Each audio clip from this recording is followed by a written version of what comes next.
Hello बच्चों, कैसे हैं आप सभी। उम्मीद करता हूँ बहुत अच्छे हैं। पढ़ाई भी अपनी बहुत अच्छी चल रही है और वो चलेगी भी। जिस तरीके से आप मेहनत करेंगे उसी तरीके के मार्क्स वहाँ पाएंगे। तो मेहनत का लेवल 100% रखिएगा बच्चों, ताकि वहाँ पे नंबर भी 100% ही आए। ऑलराइट, वीडियो आप सभी को पता है, क्वेश्चन बैंक को हम डील कर रहे हैं। लगभग 47 सवाल हमने लास्ट वीडियो में कर लिए थे। वीडियो में अगर आप देखेंगे तो क्वेश्चंस जो है ना वो थोड़े से ब्लर हैं। थोड़े से क्या, मेरे को तो थोड़े ज़्यादा ही लगे, लेकिन जब भी मैं स्क्रीनशॉट खींच रहा हूँ तो ऑटोमेटिकली ब्लर हो रहा है। मतलब PDF की क्वालिटी इतनी अच्छी नहीं है, इसलिए वो ब्लर हो रहा है। तो आपसे ये गुजारिश है कि उसका प्रिंट आउट निकलवा लीजिएगा प्लीज़, है ना। वो जो 5-10 पन्ने हैं इनका प्रिंट आउट निकलवा लीजिएगा, तो जब मैं बोल रहा हूँ तो उससे क्वेश्चन आप वहीं पे देख लीजिएगा। एक तरीका ये भी कर सकते हैं। अदरवाइज़ आज वाले वीडियो में मैं देखें और ट्राई करता हूँ, शायद थोड़ा सा सही ले पाऊँ मैं स्क्रीनशॉट।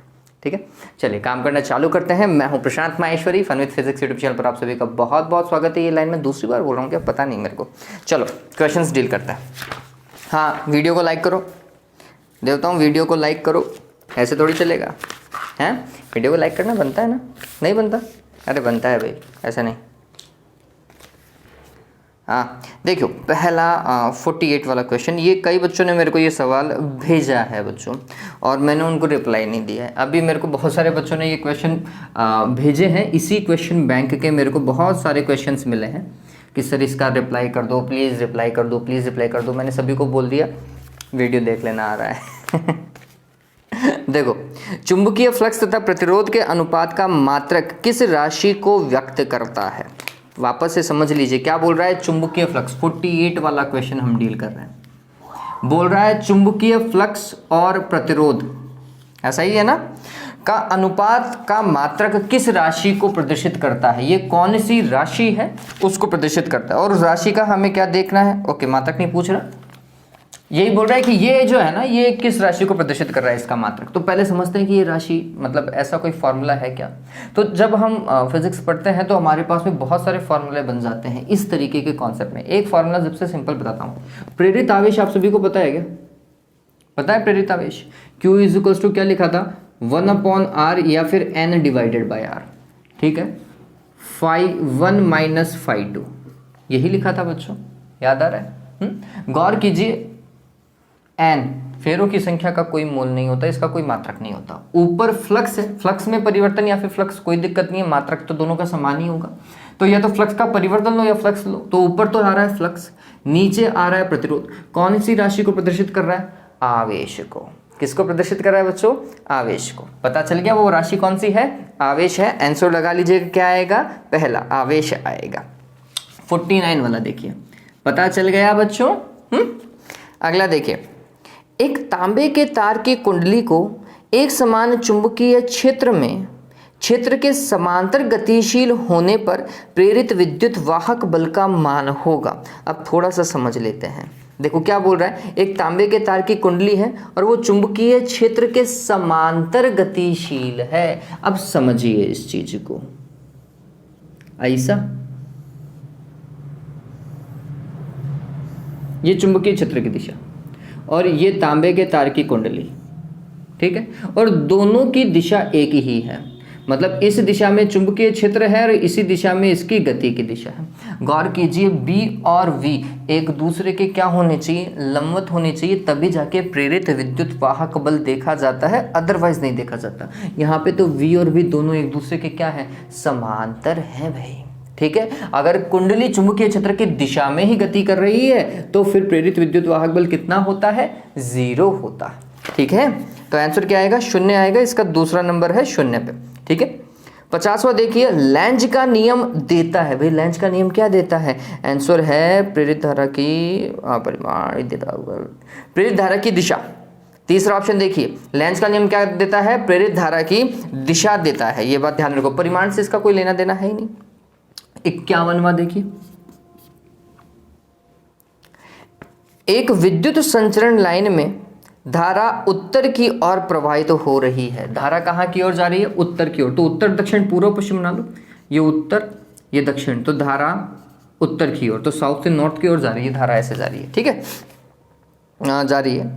यदि पृथ्वी के चुंबकीय क्षेत्र को नगण्य मान लिया जाए, मतलब BH को हटा दो, तो इस विद्युत लाइन के ऊपर चुंबकीय क्षेत्र की दिशा क्या होगी? ऊपर। तो मतलब ये तार और इसके ऊपर की ओर देखो, तो ये अंगूठा मैंने धारा की दिशा में लिया, तो फिर ये इस तरफ गया, मेरी अंगुलियां गई क्या? ठीक, तो ऊपर की ओर दिशा कहाँ की ओर है? तो आंसर है इस डायरेक्शन में जा रही है मेरी अंगुलियां। तो चुंबकीय क्षेत्र ऊपर की ओर इस तरफ है। ठीक है, इस तरफ है, तो ये कौन सी दिशा है? तो ये उत्तर, ये दक्षिण, ये क्या होगा? पूर्व ईस्ट, और ये होगा क्या? पश्चिम वेस्ट। तो फिर ऊपर की ओर चुंबकीय क्षेत्र की दिशा कहाँ की ओर होगी? पूर्व की ओर। हालांकि ये सवाल आना नहीं चाहिए, क्यों? क्योंकि चुंबकीय क्षेत्र की दिशा तो टॉपिक ही हटा दिया सिलेबस से। ठीक है, तो आंसर इसका क्या आएगा? पूर्व की ओर आएगा, लेकिन ये टॉपिक सिलेबस से हटा दिया है, ध्यान में रखिएगा। वैसे 1 नंबर लगा लीजिएगा। ठीक है, 52वां देखिए, एक समरूप चुंबकीय क्षेत्र में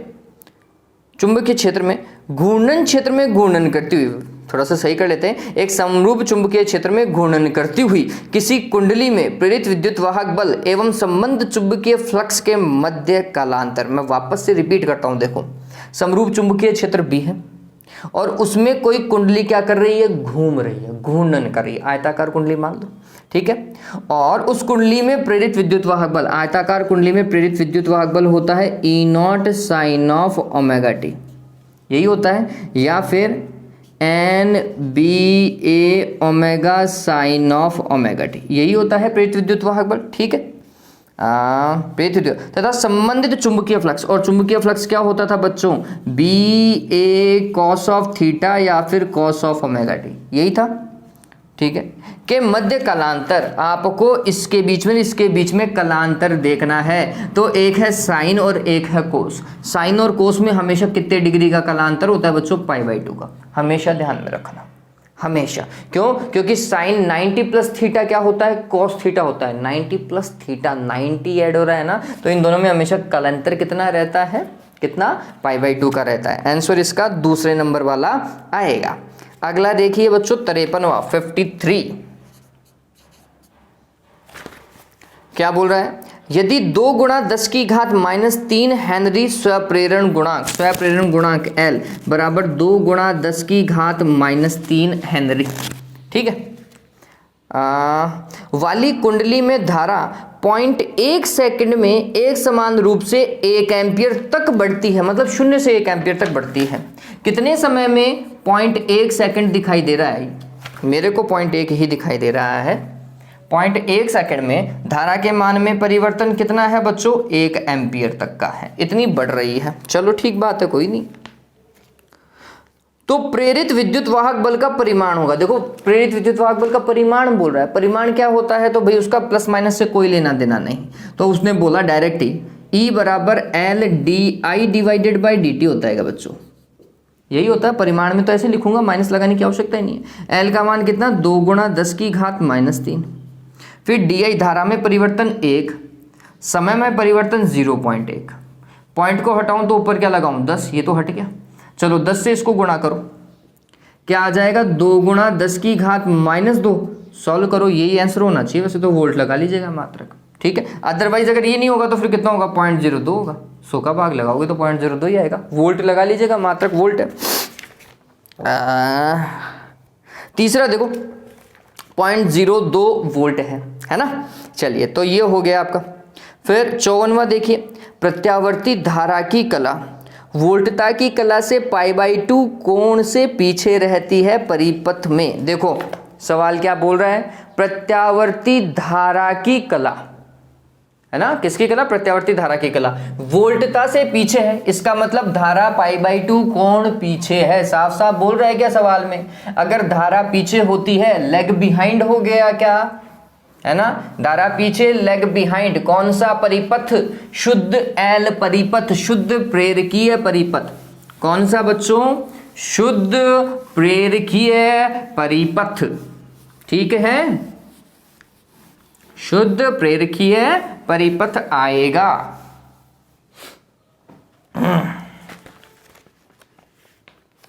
तो क्या लिखना है भाई? शुद्ध प्रेरकत्व हो, केवल प्रेरकत्व हो, दूसरे नंबर का ऑप्शन आएगा 54 में। फिर देखिए आगे 55 वाला एल डब्ल्यू दिखा हुआ है ना, वो ओमेगा कर लीजिए, एल ओमेगा का मात्रक है, मतलब ओमेगा एल, ये है 55वां। मतलब क्या, ओमेगा एल का मात्रक, ओमेगा एल होता है बच्चों एक्सएल, प्रतिघात कहते हैं इसे, और प्रतिघात का मात्रक क्या होता है बच्चों, ओम, सभी को पता है, तो ओम लगा लीजिएगा। फिर 56 रूट एलसी का मात्रक, रूट एलसी मात्रक निकाल सकते हो क्या? चलो तरीका क्या, हमें पता है f इजिकल्स टू क्या होता है, 1/2 पाई रूट एल सी, कहीं कोई दिक्कत नहीं होनी चाहिए, ठीक है। चलिए अब हमें तो एल सी चाहिए, तो इसका मतलब ये होगा कि 1/f is equals to 2 pi root L C लिख दूं क्या? 2 पाई तो चाहे तो आप भाग लगा लीजिए, कोई दिक्कत नहीं है। तो ये क्या हो जाएगा, 1/2 pi F is equals to root L C. 2 pi F बच्चों ओमेगा होता है ना। चलिए 1/ओमेगा आ गया, ओमेगा इतना, इसका मात्रक तो पूछा है, तो कुल मिलाकर के ओमेगा का मात्रक क्या होता है, रेडियन प्रति सेकंड, रेडियन प्रति सेकंड होता है। तो ये क्या हो गया, सेकंड बटे रेडियन हो गया। अदरवाइज इसका सेकंड भी कई जगह हो सकता है। हाँ, ना तो देखो हर्ट्ज दे रखा है एक, तो हर्ट्ज क्या होता है, नहीं भाई हर्ट्ज कहाँ से बैठेगा, हर्ट्ज तो सेकंड यूनिवर्स होता है। हेनरी ओम, ये सवाल ये गलत तेरे देवता, सवाल ही गलत है, मतलब इसके ऑप्शन ही मैच नहीं कर रहे हैं, ना तो हर्ट्ज आएगा, ना हेनरी आएगा, ना फेराड आएगा, ना ओम आएगा, नहीं भाई गलत है ये सवाल, ठीक है। इसका क्या आएगा, सेकंड लगा लीजिएगा, क्योंकि इसकी विमा हम क्या लिखते हैं बच्चों, T1 लिखते हैं, इसकी विमा क्या लिखते हैं अपन, T1 लिखते हैं, आपने निकाली है इसके विमा T1, ठीक है, तो आप सेकंड लिख सकते थे।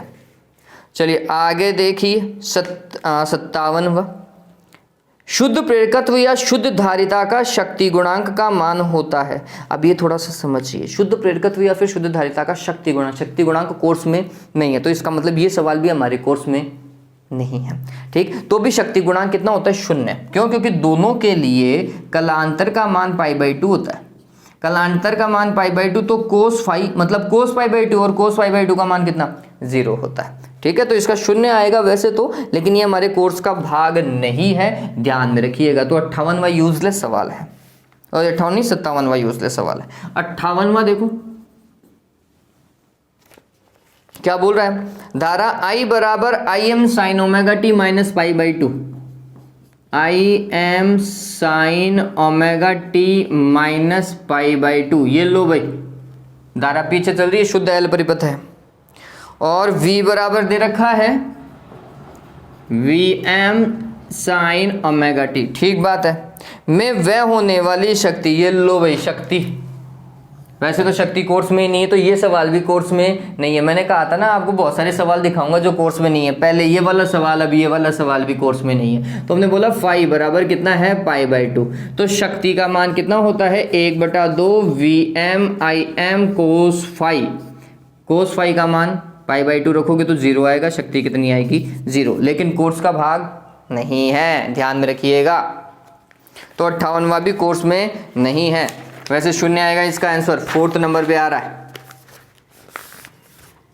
59 देखिए एक बार के लिए, और 59 वाला जल्दी से करने की कोशिश करें अगर आप पढ़ पा रहे हैं तो।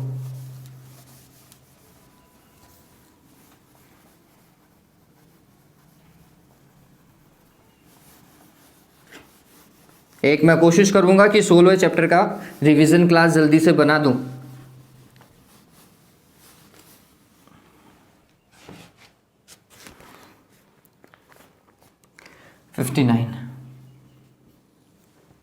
क्या बोल रहा है, 100% दक्षता वाले ट्रांसफार्मर की प्राथमिक और द्वितीय कुंडली में प्रवाहित हो रही धाराओं का अनुपात, प्राथमिक कुंडली में धारा IP और द्वितीय कुंडली में धारा IS का अनुपात कितना है, 1:4 है। तो प्राथमिक और द्वितीय कुंडली में वोल्टताओं का अनुपात होगा, लो भाई बहुत सिंपल सा सवाल था, आप सभी को पता है क्या, VP/VS बराबर होता है IS/IP, उल्टा चलता है एक दूसरे के, यही होता है। चलो भाई, अगर ऐसा है तो आपको तो ये निकालना है, तो फिर ये कैसे करेंगे भाई? ये तो आई पी बटा आई एस है, तो इसका उल्टा करो, आई एस बटा आई पी क्या हो जाएगा? 4/1 होगा क्या? पता चल गया? प्राथमिक और द्वितीय कुंडली के अंदर वोल्टताओं का अनुपात धाराओं के अनुपात के व्युत्क्रम के तुल्य 4/1, 4:1। पहला नहीं, दूसरा दिखाई दे रहा है ना, 4:1 आएगा। 60वां देखिए, +6d शक्ति वाला एक उत्तल लेंस -4d शक्ति वाले एक अवतल लेंस के संपर्क में रखे हुए हैं। संयुक्त लेंस की फोकस दूरी एवं प्रकृति होगी। ये बुक का ही सवाल है। देखो, पहले लेंस के लिए 6d और दूसरे लेंस के लिए 4d, वो भी कैसा? माइनस का, अवतल का था इसलिए। तो फिर संयुक्त लेंस के लिए फिर तुल्य शक्ति हो जाएगी P1 + P2, यही होगी। P1 का मान कितना? 6, इसका मान -4, टोटल कितना हो गया बच्चों? 2d। ये पावर, अगर पावर आ गई तो फिर F = क्या होगा? 1/P होगा। इसका मतलब 1/2 मीटर। और मीटर को सेंटीमीटर में कन्वर्ट करो, 50 सेंटीमीटर हो गया क्या? ये तो हुआ। और प्लस की है इसलिए फिर कौन सा लेंस होगा? उत्तल, मतलब अभिसारी तो लेंस है और 50 सेंटीमीटर फोकस दूरी है। ठीक है, उत्तल लेंस है, 50 सेंटीमीटर फोकस दूरी, दूसरा ऑप्शन सही दिखाई दे रहा है मेरे को। 61वां, संयुक्त सूक्ष्मदर्शी के अभिदृश्य लेंस द्वारा प्रतिबिंब होगा। देखो, अभिदृश्य लेंस कौन सा होता है बच्चों? पहला वाला, छोटा वाला लेंस होता है ना, वो अभिदृश्यक लेंस होता है। और अभिदृश्यक लेंस द्वारा बनने वाला प्रतिबिंब एक तो उल्टा बनता है ना, और बड़ा बनता है। तो हम बोलते हैं उल्टा है तो वास्तविक, और बड़ा बनता है इसलिए आवर्धित। ठीक है, ध्यान में रखिएगा। कौन सा सवाल है ये देखिए, ये मैं आपको बता रहा हूं, 61वां। ठीक है, तो कौन सा लिखोगे? वास्तविक व बड़ा। हाँ, वास्तविक व बड़ा, चौथे नंबर का ऑप्शन देखिए, ये बिल्कुल सही बैठ रहा है ना, वास्तविक व बड़ा आएगा। अगला देखिए 62। मैं 62वां करवाने से पहले एक बार के लिए वीडियो को देख लेता हूँ, बहुत देर हो गई है, मैंने अभी तक चेक नहीं किया है कि सही काम चल रहा है या नहीं चल रहा। ओके, चलिए फ़ोन को चार्जिंग में लगा लेते हैं। 1 मिनट रुके बच्चों। ये क्या हुआ? चार्ज में नहीं लगा,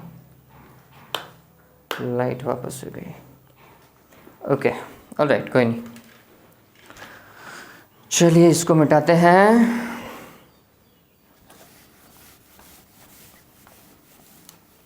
ये सारे आपके बुक के ही सवाल हैं भाई, और आने बुक से ही है। ऑब्जेक्टिव सवाल आप देखेंगे कि 99% मतलब 10 में से 9 सवाल आपकी किताब के ही होने वाले हैं, जहां तक मैं अनुमान लगाता हूं। राजस्थान बोर्ड इस तरीके का काम नहीं करेगा कि बाहर से दे। तो ऑब्जेक्टिव सवाल तो वहीं से ही आएंगे। छोटे सवालों में दिक्कत मत करो, बुक से ही आने वाला है।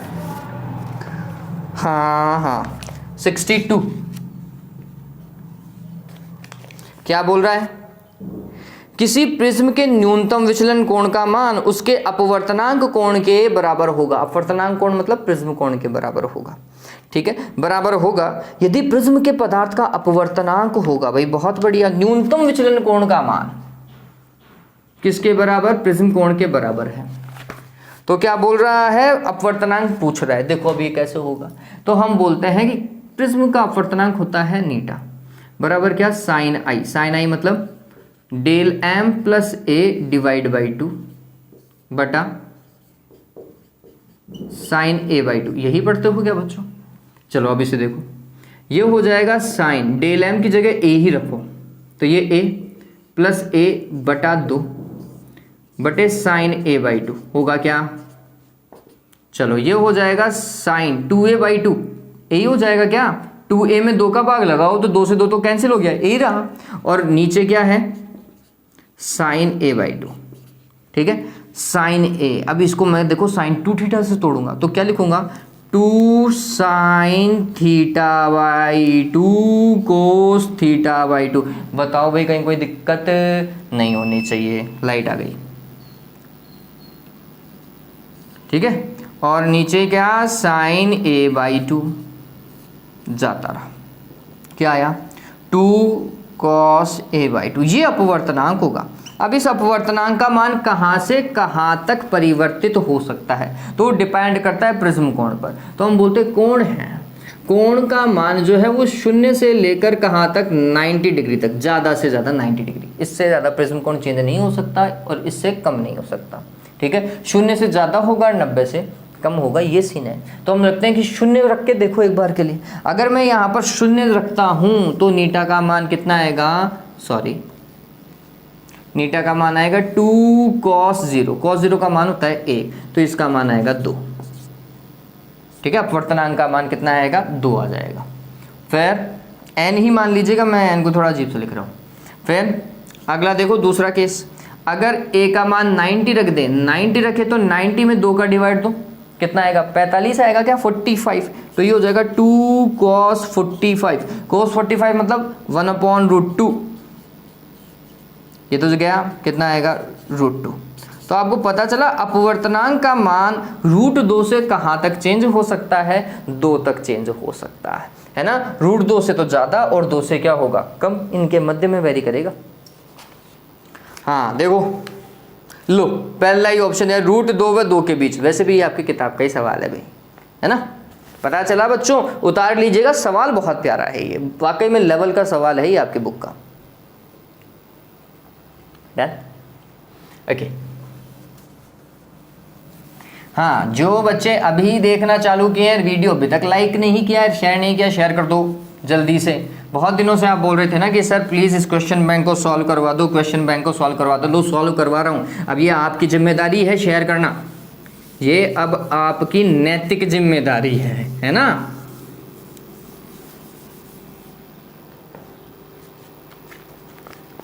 हाँ आगे देखो 63, परावर्तक दूरदर्शी के अभिदर्शक के रूप में प्रयोग किया जाता है। परावर्तक दूरदर्शी मतलब जिसमें जो पहला लेंस होता है ना, अभिदर्शक लेंस, उस लेंस की जगह किसका उपयोग करते हैं हम, दर्पण का। और दर्पण कौन सा बच्चों, अवतल दर्पण या परवलिक दर्पण। ठीक है, दोनों दर्पणों का उपयोग होता है बच्चों बहुत बार, परवलिक दर्पण का भी उपयोग होता है और अवतल दर्पण का भी उपयोग होता है। इसमें परवलिक दर्पण तो है ही नहीं, तो 63 का आंसर वास्तविकता में क्या देखा जाएगा, अवतल दर्पण ही देखा जाएगा। ठीक है, हाँ 64वां देखिए, अनंत दूरी पर स्थित किसी वस्तु का उत्तल लेंस द्वारा 25 सेंटीमीटर पर प्रतिबिंब बनता है। बहुत सही है भाई, है ना, ये कोई उत्तल लेंस 64वां हो गया ना। और अनंत दूरी से आने वाला प्रकाश समांतर आएगा, और समांतर आने वाला प्रकाश जिस बिंदु पर अभिसारित तो होता है, मतलब जहां पर वो प्रतिबिंब बनाता है, वही उसकी क्या होती है, फोकस दूरी होती है। यही तो होता है, ठीक है, प्रतिबिंब बनाता है। तो लेंस की फोकस, ये लो फोकस दूरी पूछ रहा है, तो लेंस की फोकस दूरी कितनी हो जाएगी, जितने पर वो प्रतिबिंब बना रहा है, कितने पर, 25 सेंटीमीटर पर। तो आंसर कितना आएगा, 25 सेंटीमीटर आएगा, चौथा आंसर आएगा इसका। 65वां देखिए 65, क्या बोल रहा है, श्वेत प्रकाश को प्रिज्म पर आपतित कराने पर प्रिज्म से निर्गत प्रकाश में निम्नतम विचलन वाले प्रकाश किरण होगी। ये लो, श्वेत प्रकाश को प्रिज्म पर लेकर क्या हो, ऐसा प्रिज्म मान लो, ये श्वेत प्रकाश आया, फिर ऐसा गया और ये 7 भागों में बटा, ऐसा है ना। फिर हमें ये पता रहता है बच्चों कि जो सबसे नीचे वाला होता है वो तो वॉयलेट होता है, और जो सबसे ऊपर वाला होता है रेड होता है। मतलब रेड का विचलन सबसे कम और वॉयलेट का विचलन देखो बहुत ज़्यादा होता है। ठीक है, बहुत ज़्यादा होता है। मैंने पूरी लाइनें नहीं खींची होंगी, लेकिन ध्यान में रखो, सबसे नीचे वाला मतलब सर्वाधिक विचलन वॉयलेट का होता है, मतलब बैगनी का सबसे ज़्यादा होता है, लाल का सबसे कम होता है, ध्यान में रखना। तो लाल आएगा, इसका तो न्यूनतम विचलन बोल रहा है, लाल आ जाएगा।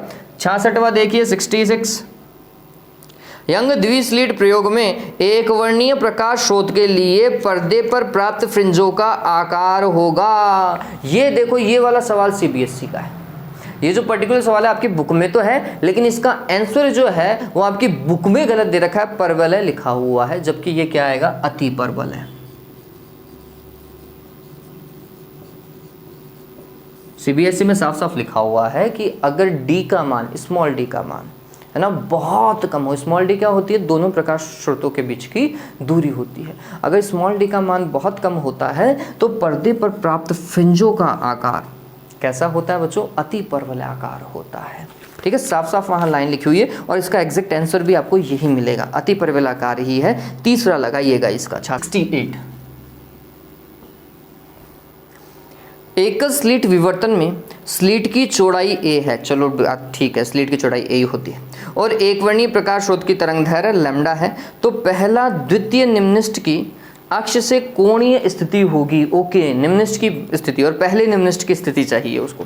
तो पहले तो ये समझिए कि निम्निष्ठ क्या होता है, तो हम बोलते हैं निम्निष्ठ के लिए साइन थीटा n या फिर थीटा n, ठीक है। कितना होता है, n lambda divided by a होता है, दोनों ही ठीक है, या तो साइन थीटा n लिख दो या फिर थीटा n लिख दो। अगर पहले निम्निष्ठ को चाहिए तो n का मान 1, दूसरा निम्निष्ठ चाहिए तो n का मान 2, तीसरा चाहिए तो n का मान 3, ठीक। उसे चाहिए पहला निम्निष्ठ। पहला निम्निष्ठ कितने पे होगा, लैम्डा बाई ए पर। दूसरा निम्निष्ठ कितने पे होगा, 2 लैम्डा बाई ए पर। वो भी किसकी बात कर रहा है, पहले की ही बात कर रहा है। पहले निम्निष्ठ की अक्ष से कोणीय स्थिति कितनी होगी, लैम्डा बाई ए। तीसरा ऑप्शन दिखाई दे रहा है मेरे को, लैम्डा बाई ए लगा लीजिएगा। फिर 69, एकल स्लिट विवर्तन में लैम्डा तरंगदैर्घ्य के एक वर्णीय प्रकाश का ए चौड़ाई की स्लिट से पर्दे पर प्राप्त विवर्तन चित्र में केंद्रीय उच्चिष्ट की कोणीय चौड़ाई होती है। देखो, लैम्डा तरंगदैर्घ्य से विवर्तन हो रहा है और स्लिट की चौड़ाई कितनी है, ए है। और जब आप विवर्तन की बात करते हैं तो इस चीज को ऐसा ध्यान रखो, ये कुछ ऐसा केस है, ठीक। केंद्रीय उच्चिष्ट तो यहां से लेकर यहां तक चौड़ी है ना, इस वाले की दूरी कितनी, लैम्डा बाई ए, इस वाले की कितनी, माइनस का लैम्डा बाई ए।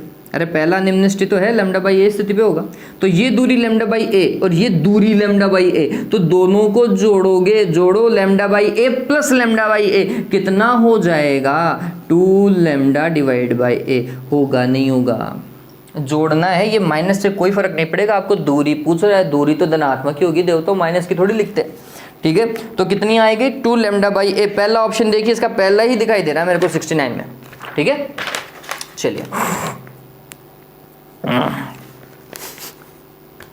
अगला देखिए 17वां, खगोलीय अपवर्तक दूरदर्शी के द्वारक का व्यास कैपिटल डी है। कुल मिलाकर के दूरदर्शी के व्यास जो है कैपिटल डी है। इस पर आपतित एक वर्णीय प्रकाश की तरंगदैर्घ्य लैम्डा है, ठीक बात है। तो इसका सीमांत विभेदन कोण होगा, ये लो विभेदन कोण। विभेदन कोण क्या होता है, विभेदन सीमा। विभेदन कोण थीटा जो होती है उसे हम बोलते हैं विभेदन सीमा। और विभेदन सीमा विभेदन क्षमता की क्या होती है, उल्टी होती है। रिजॉल्विंग पावर, विभेदन क्षमता उल्टी होती है किसकी, रिजोल्यूशन लिमिट के। रिजोल्यूशन लिमिट मतलब विभेदन सीमा। अब यहाँ पर आपको विभेदन सीमा ही देखनी है। मेरे को ये याद रहती है, विभेदन क्षमता याद रहती है हमेशा। किस तरीके से, मैं बोलता हूँ कि जितना ज़्यादा, देखो दूरदर्शी है, दूरदर्शी का जो पहला लेंस होगा ना बच्चों, जितना बड़ा होगा उतनी प्रकाश की किरणें उसमें अंदर आएंगी, और जितनी प्रकाश की किरणें अंदर आएंगी बनने वाला पहला प्रतिबिंब उतना ही सुस्पष्ट होगा। बनने वाला प्रतिबिंब सुस्पष्ट होगा, इसका मतलब है वो दूरदर्शी बढ़िया होगी। अब अगर पहला लेंस बड़ा है तो उसका व्यास भी क्या होगा, बहुत ज़्यादा होगा। तो हमने बोला कि रिजॉल्विंग पावर जो होती है वो वास्तविकता में डी के क्या होती है, समानुपाती होती है। जितना बड़ा लेंस होगा उतनी उसकी विभेदन क्षमता होगी, प्रतिबिंब उतना ही बढ़िया बनेगा। एक चीज, अब एक कॉमन सेंस की बात रहती है कि चीज जितनी दूर जाती है ना बच्चों, वो हमें उतनी ही धुंधली दिखाई देती है। पास में होगी तो कम धुंधली, दूर होगी ज़्यादा धुंधली। क्लियर है ये बात, पास में होगी तो क्लियर और दूर होगी तो धुंधली, ठीक है। तो अब दूरी को किससे कन्वर्ट कर दो, अपने दिमाग में रखो, लैम्डा से। दूरी को किससे, लैम्डा से कन्वर्ट कर दो। तो हम बोलते हैं कि अगर दूर है तो फिर रिजॉल्विंग पावर कम हो जाती है भैया, ठीक। तो रिजॉल्विंग पावर जो है वो तरंगदैर्घ्य के क्या होती है, व्युत्क्रमानुपाती होती है। इस तरीके से आप काम करें तो कुल मिलाकर के रिजॉल्विंग पावर समानुपाती हो जाएगी डी डिवाइडेड बाय लैम्डा के, ठीक है ये बात। तो फिर रिजॉल्विंग लिमिट क्या हो जाएगी, रिजॉल्विंग लिमिट वो हो जाएगी किसके, लैम्डा डिवाइडेड बाय डी के समानुपाती। अब जिसमें भी ये ऑप्शन है उसको टिक कर दीजिएगा, ठीक है। ये लो पहला वाला ही देखो, लैम्डा डिवाइडेड बाय डी इसी में ही आ रहा है, लेकिन 1.22 कहाँ लगाएं बच्चों, तो हमेशा ये 1.22 नीचे लगता है। जब इसको सॉल्व करते हो ना तो 1.22 कहाँ लगता है, नीचे लगता है। तो अब इसमें कहाँ चला जाएगा, ऊपर चला जाएगा, ठीक है। तो 1.22 lambda divided by capital D, पता चला। आगे देखिए 71वां। अब ये 71वां बताऊंगा नहीं भाई, ये मैं करवा चुका हूँ। ये अगर आप देखोगे तो ये मैंने ये करवाया है, सवाल बकायदा करवाया, इवन वो वाला भी करवाया होगा। 71वां सवाल क्या है वो देखिए। बोल रहा है कि अपवर्तित तरंगाग्र का चित्र होगा, जैसा आप पहला देख रहे हैं 45 में आ रहा है, और इसमें अपवर्तनांक जो वो धुंधले छपे हुए हैं। ऊपर वाला अपवर्तनांक 1 लिखा हुआ है, नीचे वाला अपवर्तनांक √2 है, नीचे वाला जिसमें जा रही है। अगर √2 है मतलब अपवर्तनांक ज़्यादा हो गया, अपवर्तनांक ज़्यादा हो गया तो सघन माध्यम हो गया, सघन माध्यम हो गया तो आपतन कोण का मान अपवर्तित कोण से क्या होगा, ज़्यादा होगा, या अपवर्तित कोण कम हो जाएगा कुल मिलाकर के। तो जो नया कोण है वो क्या होना चाहिए, कम होना चाहिए 45 से। तो 60-60 डिग्री वाले 2 ऑप्शन तो हट गए अपने आप ही, तीसरा और चौथा तो ऑटोमेटिकली हट गया। ठीक है, अब पहला भी हट जाएगा, क्यों, क्योंकि ऐसी जा रही है किरण, यूं जा रही है। अगर किरण ऐसी है तो ऐसे थोड़ी जाएगी, वो जाएगी तो इसी में ही ना, आगे की ओर। ठीक, तो अगर आप पहला ऑप्शन देखोगे तो वो उल्टी आ रही है, इस दिशा में आ रही है, और दूसरा देखोगे तो इस दिशा में आगे की ओर जाती हुई दिखाई देगी। तो दूसरा ऑप्शन ज़्यादा सही है। वैसे मैंने इसे अच्छे से समझा रखा है, अगर आप वीडियो देखेंगे तो। 72वां सवाल देखिए, 72।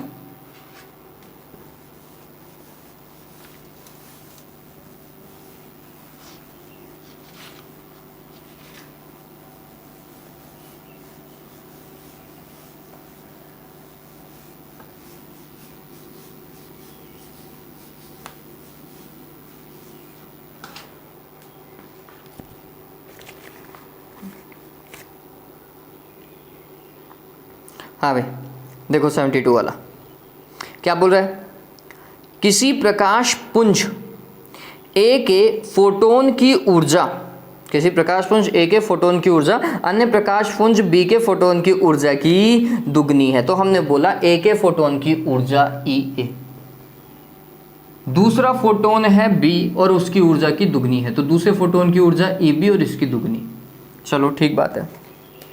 तो इनके संवेगों का अनुपात क्या होगा, संवेग का अनुपात चाहिए। चलो अब ये निकाल सकते हैं, बहुत सिंपल है, कहीं कोई दिक्कत है नहीं।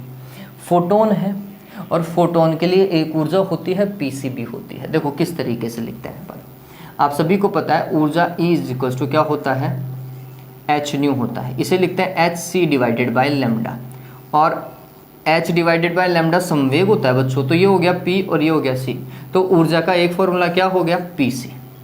ठीक है, तो हमने लिखा इसका संवेग PA और प्रकाश का वेग तो यही रहेगा। फिर 2 ऐसा का ऐसा, इसका संवेग PB और ये प्रकाश का वेग, ये तो कैंसिल हो गया। चलिए, तो आपको क्या निकालना था, PA/PB तो निकालना था। कितना आएगा, 2/1 आएगा, नहीं आएगा। चलिए पता चला कितना आएगा आंसर, 2/1 आएगा। 2/1 तो है ही नहीं, 2 चौथा देखो ना, 2 दे रखा है, तो इसका 4th वाला ऑप्शन आएगा, है ना। चलो तो 72वां हो गया। 73वां देखिए 73 क्या बोल रहा है, एक धातु से हरे रंग के प्रकाश के आपतन से इलेक्ट्रॉनों का उत्सर्जन प्रारंभ होता है। एक धातु है और उस पर क्या हो रहा है, हरे रंग से इलेक्ट्रॉनों का उत्सर्जन प्रारंभ होता है। आपके बुक का ही सवाल है। निम्न रंगों के समूह में से किस समूह के प्रकाश के कारण इलेक्ट्रॉनों का उत्सर्जन संभव है। मतलब आपको वो रंगों का कॉम्बिनेशन छांटना है जिससे प्रकाश का क्या है, उत्सर्जन संभव है। अब ये समझिए, जिस तरीके के रंग हैं वो सारे के सारे प्रकाश के रंग हैं। तो हमने बोला विबग्योर लिख लो,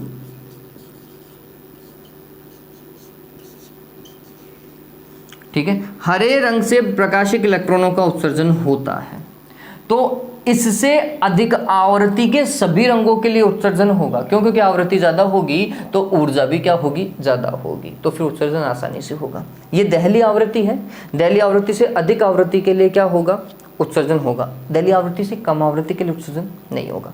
अब जब आप समझते हैं इस कॉम्बिनेशन को तो आपको पता चलता है कि लाल रंग की तरंग दैर्घ्य सबसे ज़्यादा है। अगर तरंग दैर्घ्य सबसे ज़्यादा है तो फिर मैक्सिमम, इसके लिए आवृत्ति जो है वो क्या है, मिनिमम। जबकि इसकी तरंग दैर्घ्य न्यूनतम है, तरंग दैर्घ्य न्यूनतम है तो आवृत्ति क्या है इसकी, मैक्सिमम है। तो हमें ये पता चलता है कि जब हम नीचे की ओर जाते हैं तो आवृत्ति जो है वो घटती है, जबकि ऊपर की ओर जाते हैं तो आवृत्ति बढ़ती है। तो ये है कि अगर ग्रीन रंग से इलेक्ट्रॉन उत्सर्जित हो रहे हैं तो इससे अधिक आवृत्ति से भी इलेक्ट्रॉन उत्सर्जित होने चाहिए। कम से तो नहीं होंगे लेकिन अधिक आवृत्ति से तो इलेक्ट्रॉन उत्सर्जित होंगे। तो किस किस से, नीले से भी होंगे, आसमानी से भी होंगे और बैंगनी से भी होंगे। नीला, आसमानी और बैंगनी, ठीक है, ये तीनों का कॉम्बिनेशन होना चाहिए। पीला पीला तो आना ही नहीं चाहिए, बैंगनी लाल लाल आना ही नहीं चाहिए, बैंगनी नीला पीला पीला नहीं आना चाहिए, बैंगनी नीला आसमानी, ये लो चौथा, बैंगनी नीला और आसमानी, बैंगनी नीला और आसमानी, ठीक है, चौथा आएगा। फिर 74 वाला देखिए बच्चों, 74 में क्या बोल रहा है, ये भी आपके बुक का सवाल दिखाई दे रहा है मेरे को।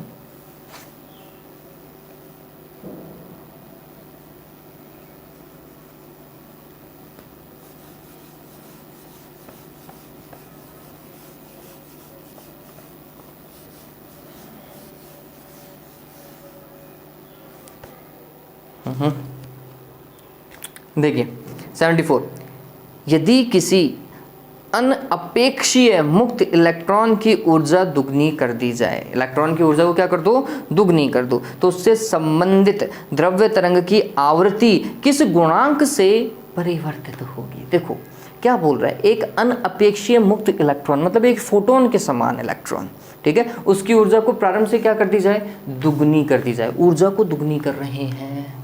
तो हमने बोला प्रारंभिक ऊर्जा E1, दूसरी ऊर्जा E2, ठीक है, प्रारंभिक ऊर्जा hν फोटोन के समान ही बिहेव कर रहा है, और द्वितीय ऊर्जा क्या होगी, डबल हो जाएगी, ऐसा ही बोल रहा है, कर जाए। तो इससे संबंधित द्रव्य तरंग की आवृत्ति किस गुणक के रूप में परिवर्तित होगी। तो इसे थोड़ा सा सही लिखना चाहिए, फिर मेरे को ये लिखना चाहिए कि जो दूसरी ऊर्जा है ना वो प्रारंभ की ऊर्जा की क्या है, दुगनी है।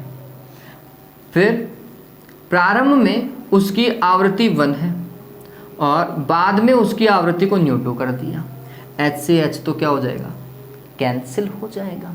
इसका मतलब न्यू2 डिवाइडेड बाय न्यू1 इज इक्वल टू क्या होगा, 2 डिवाइडेड बाय, तो उसकी आवृत्ति जो है वो प्रारंभ की क्या हो गई है, दुगनी हो गई है, तभी जाके उसकी ऊर्जा भी क्या हुई, दुगनी हुई है, ध्यान में रखिएगा, ठीक है। तो किस आवृत्ति के गुणक से, दुगनी आवृत्ति के गुणक से। दुगना कौन सा है, चौथे नंबर का है, ध्यान में रखिएगा।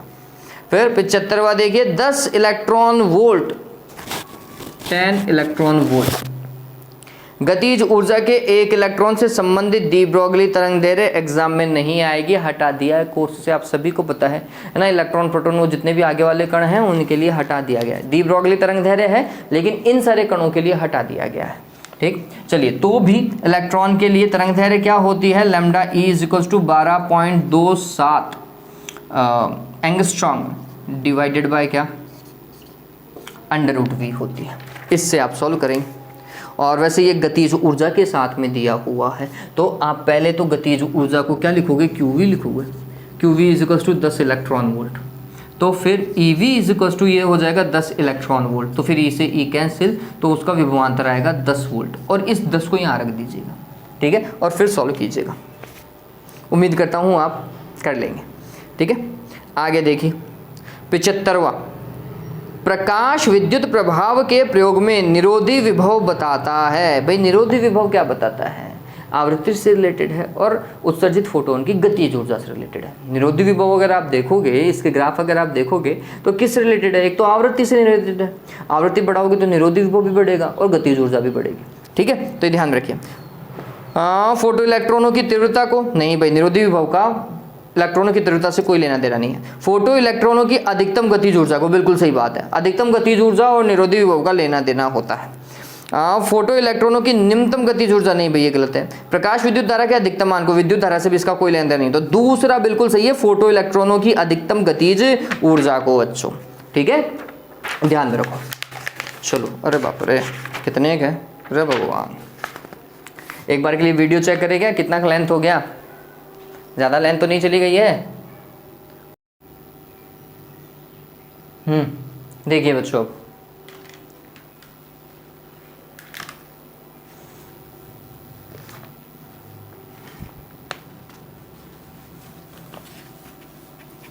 सवाल अभी भी बहुत ज़्यादा है।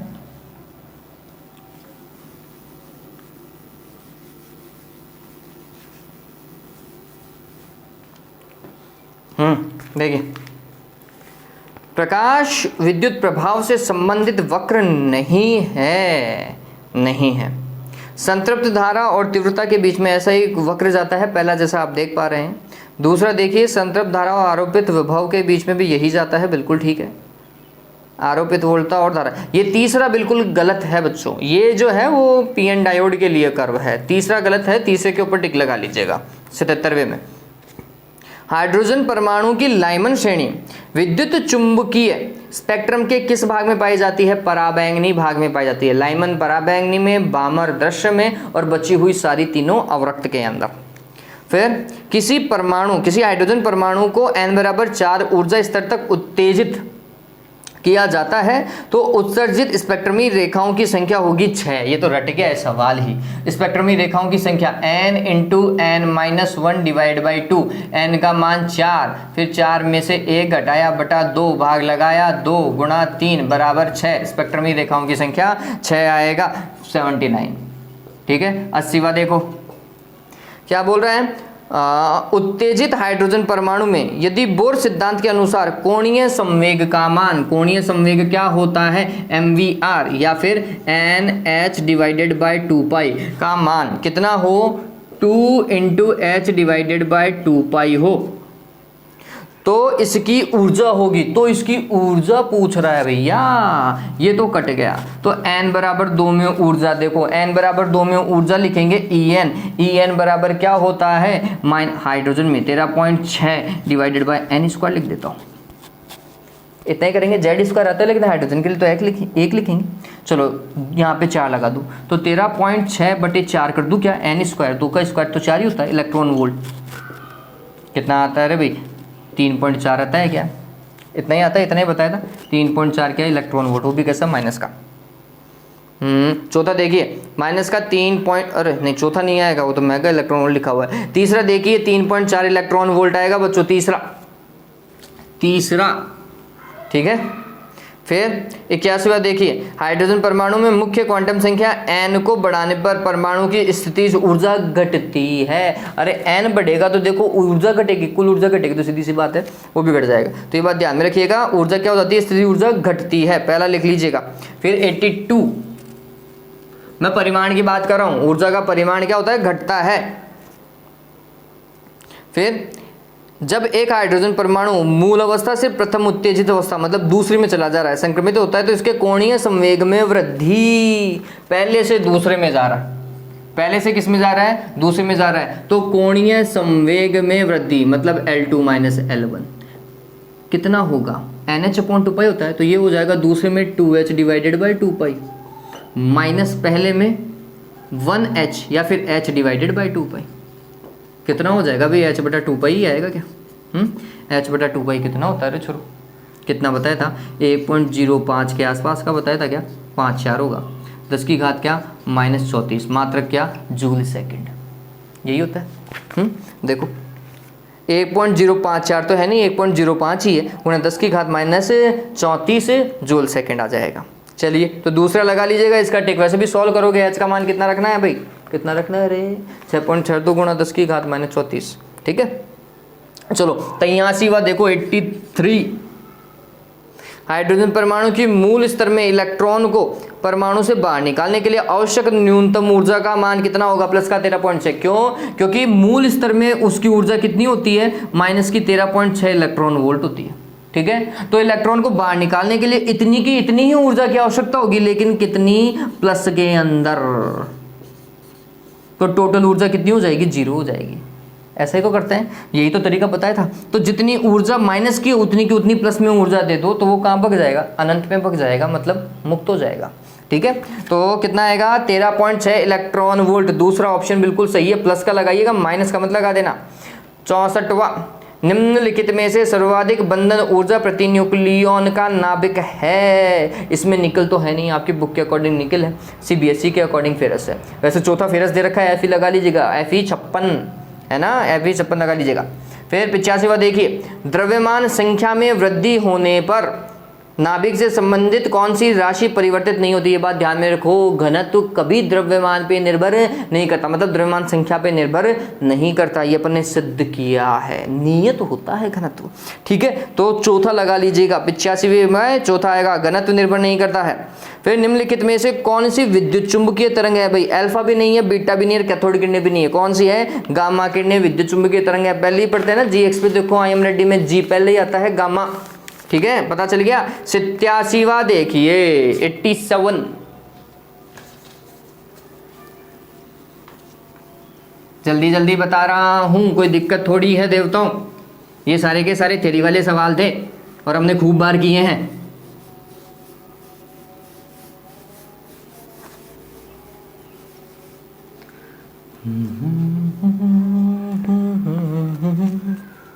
हाँ, अगला देखिए, नाभिक का घनत्व निर्भर करता है, किसी पे निर्भर नहीं करता भाई, नियत रहता है, नियत रहता है। चौथा, एएमयू संबंधित है द्रव्यमान से। अरे एएमयू बराबर क्या होता है? 1.66 गुणा 10⁻27 किलोग्राम, द्रव्यमान ही तो है, द्रव्यमान लगा लीजिएगा।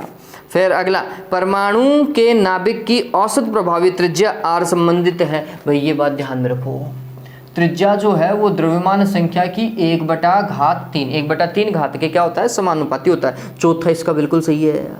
फिर 90वां देखिए, शुद्ध अर्धचालक क्रिस्टल में त्रिसंयोजी परमाणु मिलाने पर प्राप्त अर्धचालक होता है पी टाइप। 3 त्रिसंयोजी मिलाओगे तो पी टाइप और 5 संयोजी मिलाओगे तो एन टाइप होगा। परम शून्य तापन नेज सिलिकन या नेज जर्मेनियम, मतलब शुद्ध अर्धचालक होते हैं आदर्श कुचालक। भैया परम शून्य तापन ना, उनके पास में प्रतिरोधक तो बहुत ज़्यादा हो जाती है, धारा बहती ही नहीं है, आदर्श कुचालक होते हैं। ये आपकी बुक का ही सवाल है। 92वां, अर्ध तरंग दृष्टिकारी में परिपथ में उपयोग में लिए जाने वाले पीएन संधि डायोड की संख्या मात्र 1 होती है। अर्ध तरंग में 1 होती है, पूर्ण तरंग में 2 होती है और सेतु दृष्टिकारी में 4 होती है। ठीक है, फिर दिए गए नोरतार्किक द्वार का निर्गत होगा। ओके, नौरी दिया हुआ है, 93 वाले की बात कर रहे हैं।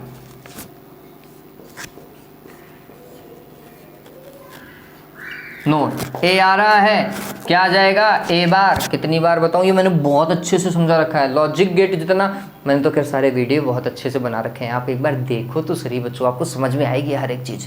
तो तार्किक द्वार अगर नहीं समझ में आए आपको कहीं पर भी, मेरे वाले वीडियो देख लीजिएगा तार्किक द्वार के।